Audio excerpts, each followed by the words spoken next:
All right, welcome to your first video for Honors Algebra 2. We are going to talk about interpreting graphs, relations, and functions.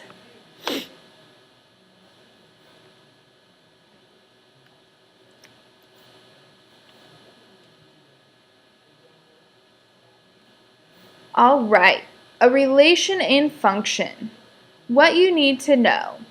A relation is just a pairing of input values and output values. You can show them as an ordered pair, which hopefully we remember is just our xy. We can show them as a mapping diagram, which is shown over here to the right, an equation, and a graph.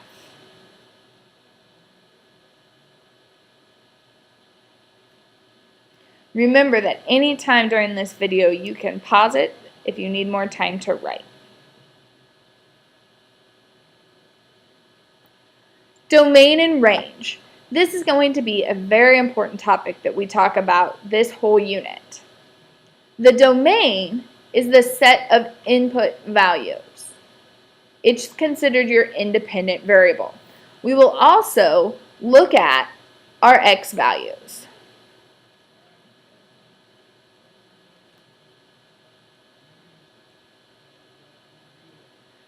Well, then your range is the set of output values that you get, which is your dependent variable. So after we put in the x value, we get out the y value. So our range is going to be our y values. So we'll look at y values.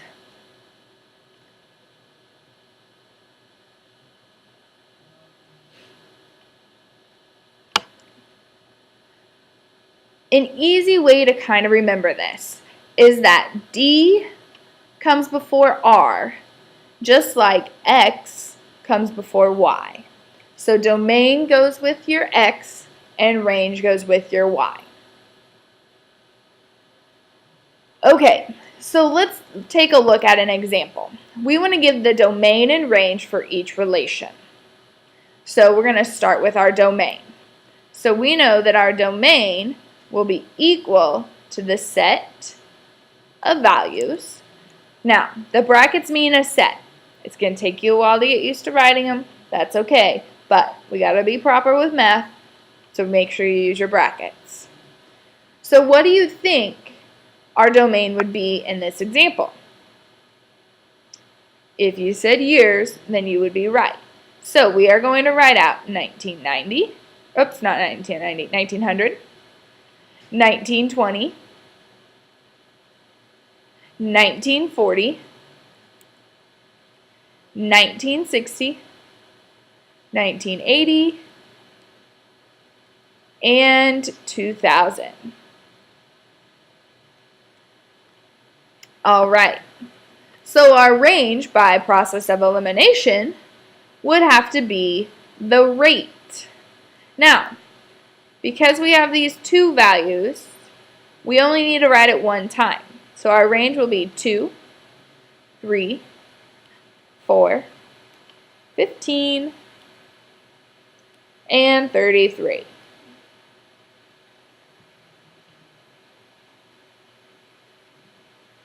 Don't worry if you still have some issues with that. We are going to spend plenty of time looking at domain and range.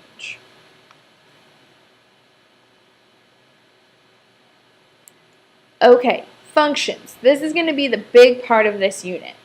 A function is a special type of relation in which only one input for every output.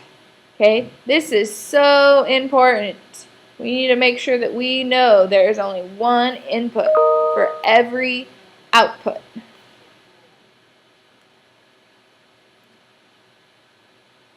And remember, what is your input? Our input is our x, and our output is our y. So we have only one x for every y. On top of this, there are three main rules that we need to follow. in these rules, A is going to be your domain, while B will be your range.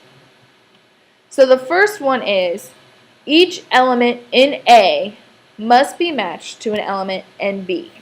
So we're going to make a little mapping diagram over here. So we have our A, we're just going to say 1, 2, and 3. And we have our B, which is 4 and 5. Well, let's just say 1 goes to 4 and 2 goes to 5. Is this a function? No, because everything in A has to go to something in B. So we could add another element, and now we have a function. So everything in your domain must go to your range. Secondly, some elements in B may not be matched to elements in A. So let's say we have this extra element 7. That's okay. It's in the range, but our domain has to be mapped to something. And the last thing is one element of A, or your domain, must not be matched with more than one element of B, the range. So if 3 also goes to 7, this is a big old no, no, no. Okay, one input for every output.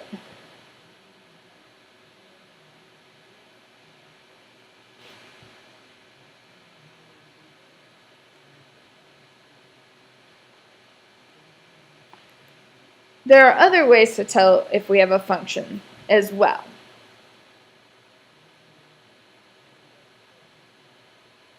But let's try out some examples. We need to know, do the following tables show a function? Well, remember, we're going to write this as our domain and our range, and we don't have to repeat values. So our domain is 0, 1, and 2, while our range is -4, -2, and 0. Well, 0 goes to -4, 1 goes to -2, 2 goes to 0, and then 1 goes to -2. We already showed that. Is this a function? Yes, because every input has only one output. Okay, let's try another one. So here our domain will be 4, 7, and 10. We like to list them numerical order. Keep that in mind. And our range will be 3, 6, 9, 12, and 15.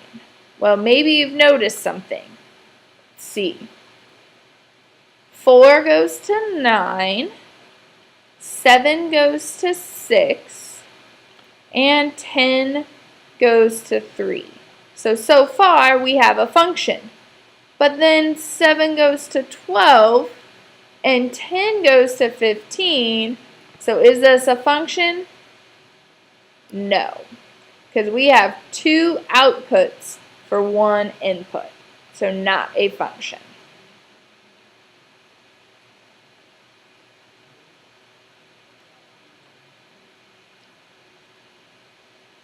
Okay, last part of this, how to determine graphically.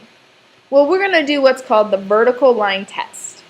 Every vertical line may only pass through a function one time. So, if I draw a vertical line here, do we cross through that function only one time? Well, yeah, we only cross through the function right here. So far, it's good. Oops. Okay, well, let's look at another line.